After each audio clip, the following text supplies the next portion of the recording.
Cricket ரசிகர்களுக்கு, குறிப்பாக Chennai super Kings அணியின் வெறித்தனமான ரசிகர்களுக்கும் ஒரு மிகப்பெரிய அதிர்ச்சியான, அதே சமயம் பல கேள்விகளை எழுப்பக்கூடிய ஒரு செய்தி தற்போது வெளியாகி இருக்கிறது.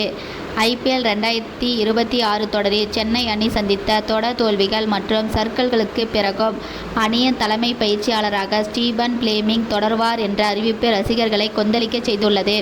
சமூக வலைதளங்களில் பிளேமிங்கை நீக்குங்கள் என்ற கோஷங்கள் வலுத்து வரும் நிலையிலும், CSK நிர்வாகம் ரசிகர்களின் குரலுக்கு செவிசாய்க்காமல் பிளேமிங்கிற்கு மீண்டும் ஒரு வாய்ப்பை வழங்கி, இதன் பின்னணியில் இருக்கும் மிக முக்கிய காரணம் மகேந்திர சிங் தோனி என்பது தற்போது வெளிச்சத்திற்கு வந்துள்ளது.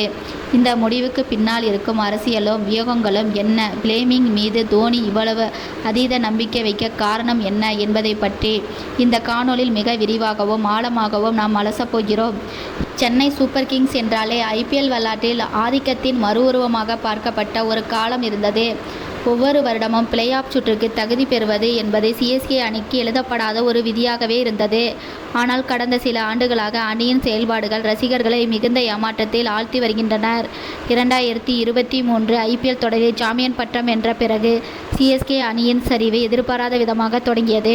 குறிப்பாக 2025 IPL சீசனில் புள்ளி பட்டியலில் 10வது இடத்தை பிடித்தது. வரலாற்றிலே முதன்முறையாக கடைசி இடத்திற்கு தள்ளப்பட்டது அந்த அணிக்கு ஒரு மிகப்பெரிய கரும்புலியாக அமைந்தது.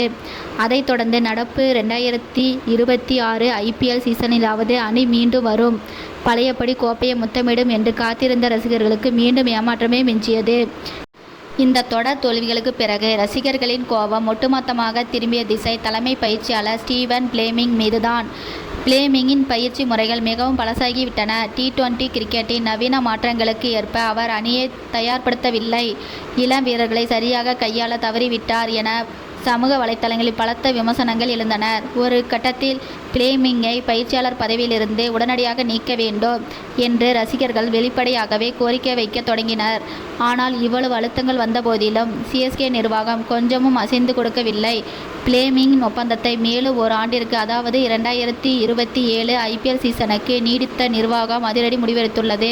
CSK நிர்வாகத்தின் இந்த அசைக்க முடியாத முடிவுக்கு பின்னால் இருப்பது வேறு யாரும் அல்ல, கேப்டன் கூல் என்று அழைக்கப்படும் மகேந்திர சிங் தோனி தான். தோனியின் பரிந்துரை மற்றும் பிளேமிங் உடனான அவரது ஆழமான நட்பு ஆகியவைதான் இந்த முடிவின் ஆணிவேராகும். தோனி மற்றும் பிளேமிங் இடையிலான பந்தம் என்பது இன்று நேற்று உருவானதல்ல. 2008 IPL தொடரில் பிளேமிங் CSK அணியின் வீரராக களமிறங்கினார். பின்னர் 2009 சீசனில் அவர் தலைமை பயிற்சியாளராக பொறுப்பேற்றார். அன்றிலிருந்து இன்று வரை கடந்த 18 ஆண்டுகளாக தோனியும் பிளேமிங்கிற்கும் இணைந்து CSK அணியை ஒரு வெற்றிகரமான சாம்ராஜ்யமாக வழிநடத்தி வந்துள்ளனர். இருவரின் சிந்தனை ஓட்டமும் கிட்டத்தட்ட ஒரே மாதிரியாக இருக்கும். உணர்ச்சிகளுக்கு இடம் கொடுக்காமல் எதையும் நிதானமாக யோசித்து செயல்படும் அணுகுமுறை இருவருக்கும் கைவந்த கலை. அதனால்தான் தற்போதைய நெருக்கடியான சூழ்நிலையில் பிளேமிங்கை மாற்ற வேண்டாம் என்பதில் தோனி மிகவும் உறுதியாக இருந்திருக்கிறார். அணியின் வெற்றிக்காக எத்தனையோ தியாகங்களை செய்த பிளேமிங்கை 2 சீசனில் ஏற்பட்ட சர்க்கலுக்கு தூக்கி எறிவது நியாயமற்றது என்பது தோனியின் நிலைப்பாடாக இருக்கிறது. அது மட்டுமின்றி உலகெங்கிலும் உள்ள பல்வேறு T20 லீக்குகளில், குறிப்பாக மேஜர் லீக் கிரிக்கெட்டில் டெக்சாஸ் சூப்பர் கிங்ஸ் போன்ற அணிகளுக்கும் பிளேமிங் பயிற்சி அளித்து வருவதால் நவீன கிரிக்கெட்டின் நுணுக்கங்களை அவர் நன்கு அறிவார் என்பதை தோனி தீர்க்கமாக நம்புகிறார். இந்த 2026 சீசனில் CSK சந்தித்த பின்னடைவுக்கு பிளேமிங் மட்டுமே காரணமல்ல என்பதை நாம் ஆழமாக ஆராய வேண்டும். அணியின் தோல்விக்கு பல முக்கிய காரணங்கள் இருந்தன. பொதுவாக அனுபவ வீரர்களுக்கு அதிக முக்கியத்துவம் அளிக்கும் CSK இந்த முறை ஏலத்தில் சற்று வித்தியாசமான முடிவுகளை எடுத்தது. பிரசாந்த் வீர், கார்த்திக் சர்மா போன்ற இளம் வீரர்கள், புதுமுக வீரர்களை மிகப்பெரிய தொகையை கொடுத்து ஏலத்தில் வாங்கியது. எதிர்காலத்தை கருத்தில் கொண்டு எடுக்கப்பட்ட இந்த முடிவு களத்தில் உடனடியாக கை கொடுக்கவில்லை. எதிர்பாராத விதமாக பல முக்கிய வீரர்கள் காயம் காரணமாக அவதிப்பட்டனர். அணியின் புதிய கேப்டனான ருத்ராஜ் கெய்வாட் தோனி விட்டு சென்ற அந்த பிரம்மாண்டமான காலணிகளை நிரப்ப அதீத கேப்டன்சி அழுத்தத்தினால் தனது இயல்பான ஆட்டத்தை வெளிப்படுத்த முடியாமல் தடுமாறினார். அவரது மந்தமான பேட்டிங் அணியின் ரன் குவிப்பை பல நேரங்களில் கடுமையாக பாதித்தது. இது தவிர அணியின் சரியான ஒருங்கிணைப்பு அமையாததும் தோல்விக்கு ஒரு முக்கிய காரணமாக அமைந்தது. டிவால்ட், பிரேவிஸ் போன்ற மாற்று வீரர்கள் தங்களது சிறப்பான ஆட்டத்தை வெளிப்படுத்திய போதிலும் ஒட்டுமொத்த அணி ஒரு இயந்திரமாக செயல்பட தவறியது. இந்த சவால்களை எல்லாம் தாண்டிதான் ஒரு பயிற்சியாளர் அணியை வழிநடத்த வேண்டும். ஆனால் சில நேரங்களில் களத்தில் நடக்கும் தவறுகளுக்கு பயிற்சியாளரை மட்டும் குறை கூற முடியாது என்பதை CSK நிர்வாகம் நன்கு உணர்ந்துள்ளது. இதில் மிகவும் வேதனையான மற்றும் கவனிக்கத்தக்க மற்றொரு விஷயம் மகேந்திர சிங் தோனியின் நிலைப்பாடு. 2026 சீசன் முழுவதும் தோனி ரசிகர்களுக்கு ஒரு மிகப்பெரிய ஏமாற்றத்தை அளித்தார். காலில் ஏற்பட்ட கடுமையான தசைப்பிடிப்பு மற்றும் காயம் காரணமாக இந்த சீசனில் போட்டிகள் நடைபெறும் நாட்களில் அவர் மைதானத்தின் பக்கமே வரவில்லை.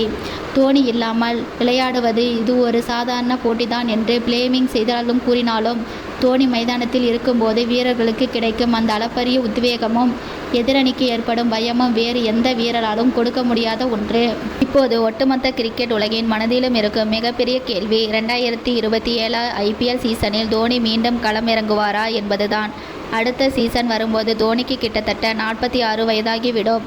இந்த வயதிலும் காயங்களிலிருந்து மீண்டு வந்து அவர் கிரிக்கெட் விளையாடுவாரா அல்லது ஓய்வு முடிவை அறிவிப்பாரா என்பது ஒரு மிகப்பெரிய புதிராகவே நீடிக்கிறது.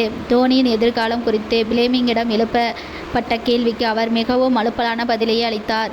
இது அணி நிர்வாகம் எடுக்க வேண்டிய முடிவு, நான் எதுவும் சொல்வதற்கில்லை என்று கூறி அவர் நழுவிவிட்டார். ஆனால் CSK நிர்வாகத்தை பொறுத்தவரை தோனி எப்போதுமே ஒரு கேப்டு வீரராகவோ அல்லது அணியின் ஆலோசகராகவோ தொடர வேண்டும் என்பதை அவர்கள் தலையாய விருப்பமாக இருக்கிறது. அடுத்த தலைமுறை வீரர்களை உருவாக்கவும் அணிக்குள் ஒரு நிலைத்தன்மையை பேணவும் தோனியின் இருப்பு மிகவும் அவசியம் என்பதை நிர்வாகம் ஆழமாக நம்புகிறது. ரசிகர்களின் பார்வையில் பிளேமிங்கை நீக்குவது என்பது ஒரு உடனடி தீர்வாக தோன்றலாம். ஒரு தோல்வி வந்தவுடன் மொத்த அமைப்பையும் மாற்றி அமைப்பது என்பது பல IPL அணிகள் செய்யும் வழக்கமான ஒன்றுதான். மற்ற அணிகள் அடிக்கடி பயிற்சியாளர்களையும் கேப்டன்களையும் மாற்றுவதை நாம் பார்த்திருக்கிறோம். ஆனால் CSK எப்போதுமே ஒரு தனித்துவமான வழியை பின்பற்றும் அணி.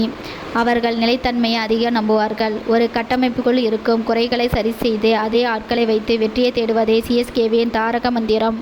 அந்த மந்திரத்திற்கு சான்றாகவே இப்பொழுது பிளேமிங்கின் பதவி நீடிப்பு அமைந்துள்ளது. ரசிகர்கள் எவ்வளவுதான் விமர்சித்தாலும் நிர்வாகம் தங்கள் முடிவில் பின்வாங்கப் போவதில்லை என்பதை இது தெளிவாக உணர்த்துகிறது.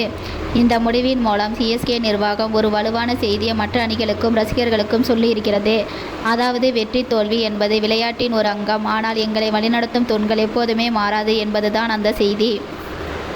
தோனியின் செல்வாக்கு CSK அணியின் எந்த அளவுக்கு ஆழமாக வேரூன்றி இருக்கிறது என்பதற்கு இதுவே மிகப்பெரிய உதாரணம். பிளேமிங்கின் அடுத்த சீசனில் பல புதிய யுகங்களை வகுக்க வேண்டிய கட்டாயத்தில் உள்ளார். பழைய தவறுகளை திருத்திக் கொண்டு இளம் வீரர்களுக்கு அனுபவ வீரர்களுக்கும் இடையிலான ஒரு சரியான சமநிலையை அவர் உருவாக்க வேண்டும். ருத்ராஜ் கெய்வாட்டிற்கு இன்னும் அதிக சுதந்திரம் அளித்து அவரை ஒரு முழுமையான மற்றும் சுதந்திரமான கேப்டனாக செயல்பட வைக்கும் பொறுப்பும் பிளேமிங்கின் கையில் தான் இருக்கிறது. முடிவாக 2027 IPL தொடர் சென்னை சூப்பர் கிங்ஸ் அணிக்கு ஒரு மிகப்பெரிய பரீட்சையாக இருக்கப் போகிறது.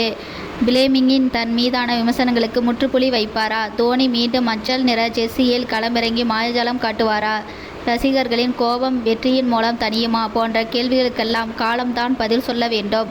CSK அணியின் இந்த ஆழமான திட்டமிடல் அடுத்த சீசனில் அவர்களுக்கு கை கொடுக்குமா என்பதை நாம் பொறுத்திருந்துதான் பார்க்க வேண்டும்.